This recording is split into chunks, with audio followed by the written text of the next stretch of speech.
नमस्कार दोस्तों ये 29 जुलाई 2022 करंट अफेयर्स का वीडियो है। आप देख सकते हैं। पहला क्वेश्चन है, हाल ही में किस केंद्रीय मंत्री ने अखिल भारतीय आयुर्वेद संस्थान में बाल रक्षा मोबाइल ऐप लॉन्च किया है? तो यह सर्बानंद सोनेवाल जी हैं। सर्बानंद सोनेवाल जी ने बाल रक्षा मोबाइल ऐप लॉन्च किया है। अ, केंद्रीय आयुष मंत्री सर्बानंद सोनेवाल ने अखिल भारतीय आयुर्वेद संस्थान में बाल रक्षा मोबाइल ऐप लॉन्च किया है। ऐप का उद्देश्य आयुर्वेदिक हस्तक्षेप के माध्यम से बाल रोग निवारण, स्वास्थ्य देखभाल के बारे में माता पिता की जागरूकता बढ़ाना है। सर्बानंद सोनेवाल ने अखिल भारतीय आयुर्वेद संस्थान में बच्चों के लिए टीकाकरण केंद्र का भी उद्घाटन किया। अखिल भारतीय आयुर्वेद संस्थान की स्थापना 2015 में हुई थी और अखिल भारतीय आयुर्वेद संस्थान के निदेशक डॉक्टर तनुजा निसारी जी हैं। अगला क्वेश्चन है दोस्तों, राष्ट्रमंडल खेलों के उद्घाटन समारोह में निम्नलिखित में से भारतीय दल का ध्वजवाहक किसे बनाया गया है? तो यह पीवी सिंधु जी को बनाया गया है। बैडमिंटन खिलाड़ी पीवी सिंधु को राष्ट्रमंडल खेलों के उद्घाटन समारोह में भारतीय दल का ध्वजवाहक बनाया गया है। ओलंपिक चैंपियन नीरज चोपड़ा को ध्वजवाहक बनाने की उम्मीद थी, लेकिन विश्व चैंपियनशिप में लगी ग्रेन चोट के कारण उन्हें राष्ट्रमंडल खेल से हटना पड़ा। पूर्व विश्व चैंपियन पीवी सिंधु बर्मिंघम में भारत एकल स्वर्ण पदक जीतने की प्रबल दावेदारों में से एक हैं। उन्होंने गोल्ड कोस्ट और ग्लासगो में पिछले दो चरण में क्रमशः रजत पदक और कांस्य पदक जीते हैं। पीवी सिंधु ने गोल्ड कोस्ट में साल 2018 में राष्ट्रमंडल खेल में भी ध्वजवाहक थी। इसमें पहली बार महिला क्रिकेट को भी शामिल किया जा रहा है। इसमें पहली बार महिला क्रिकेट को भी शामिल किया जा रहा है दोस्तों। अगला क्वेश्चन है दोस्तों, हाल ही में किस देश ने 2024 के बाद अंतर्राष्ट्रीय अंतरिक्ष केंद्र को छोड़ने का फैसला लिया है? तो यह रूस है दोस्तों। रूस ने 2024 के बाद अंतर्राष्ट्रीय अंतरिक्ष केंद्र छोड़ने का फैसला किया है। रूस की अंतरिक्ष एजेंसी रॉसकॉस्मोस के नवनियुक्त अध्यक्ष यूरी बोरिसोव ने इस निर्णय की घोषणा की है। यूक्रेन में रूस की सैन्य कार्रवाई और उसके खिलाफ लगाए गए कई दौर के अभूतपूर्व प्रतिबंध से रूस और पश्चिमी देशों के बीच बढ़ते तनाव के बीच यह घोषणा की गई। रूस और अमेरिका पृथ्वी की कक्षा में 1998 में स्थापित अंतरिक्ष केंद्र के लिए मिलकर काम करते रहे हैं। रूस 2024 से पहले खुद का अंतर्राष्ट्रीय केंद्र बनाना शुरू कर देगा। अंतर्राष्ट्रीय अंतरिक्ष केंद्र एक बहुराष्ट्रीय सहयोगी परियोजना है जिसमें 5 प्रतिभागी अंतर्राष्ट्रीय एजेंसियां शामिल हैं। पहला है नासा, संयुक्त राष्ट्र अमेरिका, और दूसरा है रॉसकॉस्मोस जो कि रूस की है, और तीसरा है जेट JAXA जाक्सा जापान की, और ESA यूरोप की, और CSA कनाडा की।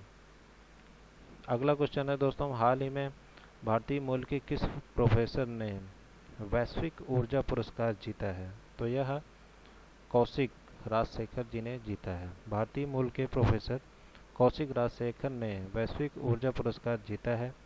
राजशेखर ह्यूस्टन विश्वविद्यालय में इंजीनियरिंग के प्रोफेसर हैं। इनको ये पुरस्कार बिजली उत्पादन उत्सर्जन को कम करते हुए परिवहन, आधुनिकीकरण और ऊर्जा दक्षता प्रौद्योगिकियों में उत्कृष्ट योगदान के लिए दिया गया। अगला क्वेश्चन है दोस्तों, हाल ही में अंतर्राष्ट्रीय क्रिकेट परिषद ने कितने देशों को एसोसिएट सदस्य का दर्जा दिया है? तो यह 3 सदस्य का दर्जा दिया है दोस्तों। अंतर्राष्ट्रीय क्रिकेट परिषद आईसीसी ने 3 देशों को एसोसिएट सदस्य का दर्जा दिया है, जिसमें पहला देश है उज्बेकिस्तान, दूसरा कंबोडिया और तीसरा आइवरी कोस्ट। आईसीसी के नए सदस्य बने हैं। बर्मिंघम में आईसीसी की वार्षिक बैठक के दौरान इस बात का निर्णय लिया गया। आईसीसी के सदस्य देशों की कुल संख्या 108 हो गई है, जिसमें 96 एसोसिएट सदस्य हैं। उज्बेकिस्तान और कंबोडिया को मिलाकर अब आईसीसी में एशियाई देशों की संख्या 25 हो गई। वहीं आइवरी कोस्ट 21वां अफ्रीकी देश है जिसे आईसीसी की मेंबरशिप मिली है। आईसीसी सदस्यता के लिए अ, यूक्रेन का आवेदन अब तक के लिए टाल दिया गया है, जब तक कि देश के भीतर क्रिकेट गतिविधियां सुरक्षित रूप से फिर से शुरू ना हो जाएं। लेकिन आईसीसी इस प्रक्रिया के माध्यम से यूक्रेन क्रिकेट महासंघ का समर्थन करना जारी रखेगा। हाल ही में केंद्रीय मंत्रिमंडल ने किस सार्वजनिक उद्यम कंपनी के पुनरुद्धार के लिए 1.64 लाख करोड़ रुपए से अधिक के पैकेज को मंजूरी दी है? तो यह बीएसएनएल को दी है दोस्तों।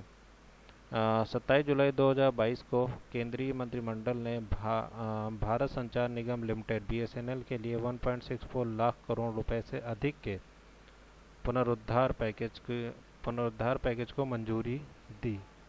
इसमें 43,964 करोड़ रुपए की नगद सहायता और 1.20 लाख करोड़ रुपए की गैर नगद सहायता शामिल है। पैकेज का उद्देश्य बीएसएनएल को एक अस्थायी इकाई और जीवंत दूरसंचार भागीदार बनाना है। पुनरुद्धार कार्यक्रम 4 साल की अवधि के लिए है। अगला क्वेश्चन है दोस्तों, प्रतिवर्ष विश्व हेपेटाइटिस दिवस कब मनाया जाता है? तो यह 28 जुलाई को मनाया जाता है दोस्तों। प्रतिवर्ष 28 जुलाई को विश्व हेपेटाइटिस दिवस मनाया जाता है। इस दिन को मनाने के पीछे का मकसद लोगों को इस बीमारी के प्रति जागरूक करना है। साल 2022 में वर्ल्ड हेपेटाइटिस डे की थीम आई कांट वेट है। इस थीम के पीछे का मकसद यही है कि अब बैठकर इंतज़ार नहीं करना है, बल्कि साल 2030 तक इस बीमारी को जड़ से उखाड़ फेंकना है।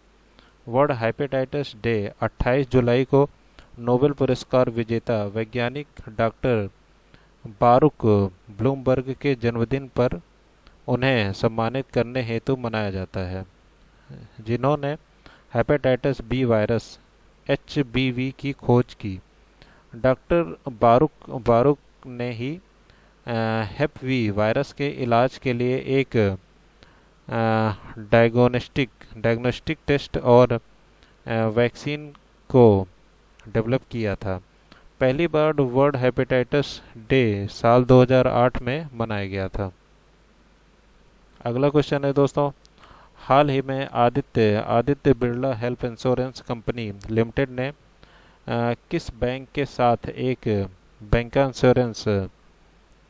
इंश्योरेंस साझेदारी की घोषणा की है? तो यह सिटी यूनियन बैंक के साथ घोषणा की है। Aditya Birla health insurance company limited ने सिटी यूनियन बैंक CUB के साथ एक बैंक इंश्योरेंस साझेदारी की घोषणा की है। यह भारत में बैंक की शाखाओं के नेटवर्क के माध्यम से स्वास्थ्य बीमा उत्पादन के वितरण के लिए किया गया है। स्टार हेल्थ एवं एलायंस इंश्योरेंस, जिसे पहले रेलीगेयर हेल्थ इंश्योरेंस कंपनी के नाम से जाना जाता था, के साथ बैंक इंश्योरेंस समझौते के बाद सिटी यूनियन बैंक के लिए यह तीसरा स्वास्थ्य बीमा समझौता है। अगला क्वेश्चन है दोस्तों, हाल ही में असम के किस प्रसिद्ध साहित्यकार का निधन हो गया है? तो यह अतुलानंद गोस्वामी जी का निधन हो गया है। असम के प्रसिद्ध साहित्यकार और साहित्य अकादमी पुरस्कार विजेता अतुलानंद गोस्वामी का गुवाहाटी में निधन हो गया। अतुलानंद गोस्वामी को एक लघु कथाकार एवं साहित्यकार और एक उत्कृष्ट उपन्यासकार के रूप में जाना जाता था। 2006 में उन्हें लघु संग्रह कहानी सेने जरीर गांधी के लिए साहित्य अकादमी पुरस्कार दिया गया था। उन्हें अंबिका गिरी राय चौधरी साहित्य पुरस्कार, कुमार किशोर मेमोरियल पुरस्कार तथा कथा पुरस्कार और स्नेहा स्नेहा भारती साहित्य सम्मान पुरस्कार भी मिला। अतुलानंद गोस्वामी ने अंग्रेजी बंगाली और उड़िया कथाओं को असमिया में और असमिया ग्रंथों का अंग्रेजी में अनुवाद किया। अगला क्वेश्चन है दोस्तों, हाल ही में किस देश में 300 वर्षों बाद लूलो रोज नाम का सबसे बड़ा गुलाबी हीरा मिला है? तो यह अंगोला में मिला है दोस्तों। यह अंगोला में मिला है लूलो रोज नाम का सबसे बड़ा गुलाबी हीरा। मध्य मध्य अफ्रीका के एक मध्य अफ्रीका के एक देश अंगोला में एक दुर्लभ शुद्ध गुलाबी हीरा मिला है, जो कि 300 वर्षों बाद पाया गया सबसे बड़ा हीरा माना जा रहा है।